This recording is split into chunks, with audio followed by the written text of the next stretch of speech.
Pabalik na pala tayo mga igan sa sentro ng Karamuan. Galing tayo dito sa Barangay Bicol. At dito ay nadaanan ulit natin yung mga pulis na nag-clearing operation dito sa daan. Tinatanggal nila yung malaking mangga na natumba sa may gilid ng kalsada.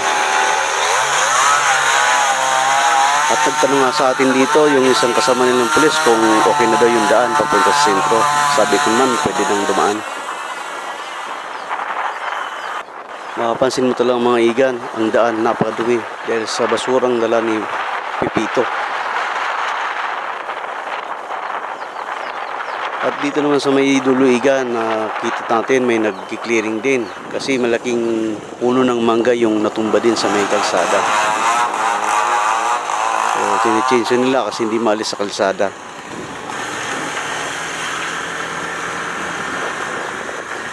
At dito mga igan, nadaanan ulit natin yung malaking puno na nabuwal. Buti nilang mayroong concerned citizen nagtanggal ng puno sa may kalsada at pinagputol-putol niya ito para madala sa gilid. Kaya ngayon nadaanan na yung kalsada.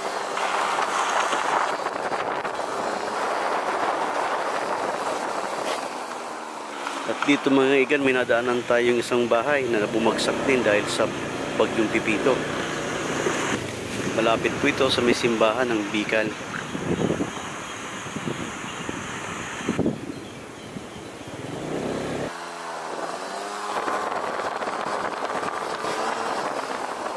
At dito mga igan, napahinto tayo sa may simbahan ng Bicol. Kasi yung mga iba palang evacuees ay dito pumunta. Handa yung mga evacuees ang napunta dito sa simbahan ng Bicol.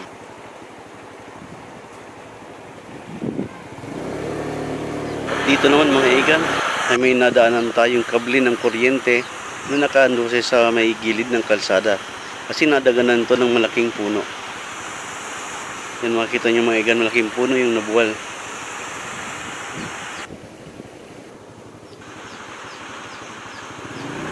Kung mapapansin nyo mga igan, sa gilid ng kalsada ay nagkalat ang mga puno na natumba dahil sa bagyong Pipito.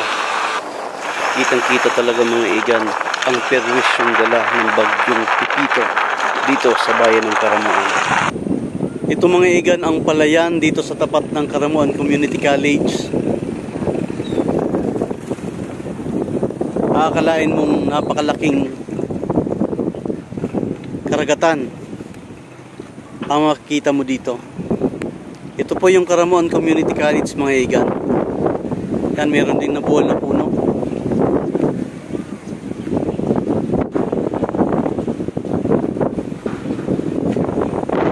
At yun naman mga igan ang State University.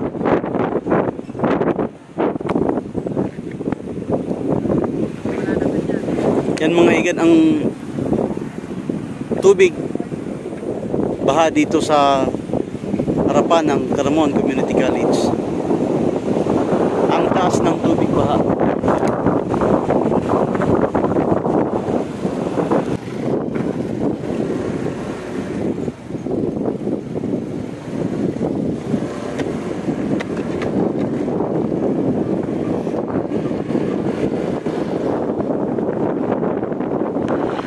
At kung mapapansin nyo din mga igan, yung nadaanan nating baha kanina ay hindi pa rin bumaba.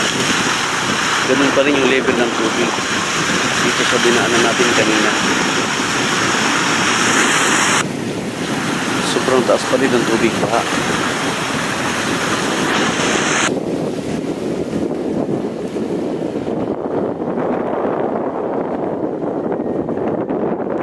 At dito naman mga igan ay nadaanan natin yung gumagawa ng bamboo salaset. At talagang bagsak yung bahay niya. Tingnan niyo mga igan. Bumagsak yung kanyang bahay. Sobrang lakas talaga ng bagyong Pipito. Lalong-lalo na siguro mga igan kung sa isla. Mas malaking pinsala siguro mga igan doon sa mga isla dito sa bayan ng Karamuan. Nakauwi na po tayo mga igan dito sa amin, sa aming bahay. Sa muli po, maraming salamat po sa inyong patuloy na panonood ng aking mga videos. Mag-ingat po tayo mga igan. At sa mga dadaanan pa ng bagyo, mag-ingat po tayo. God bless mga igan.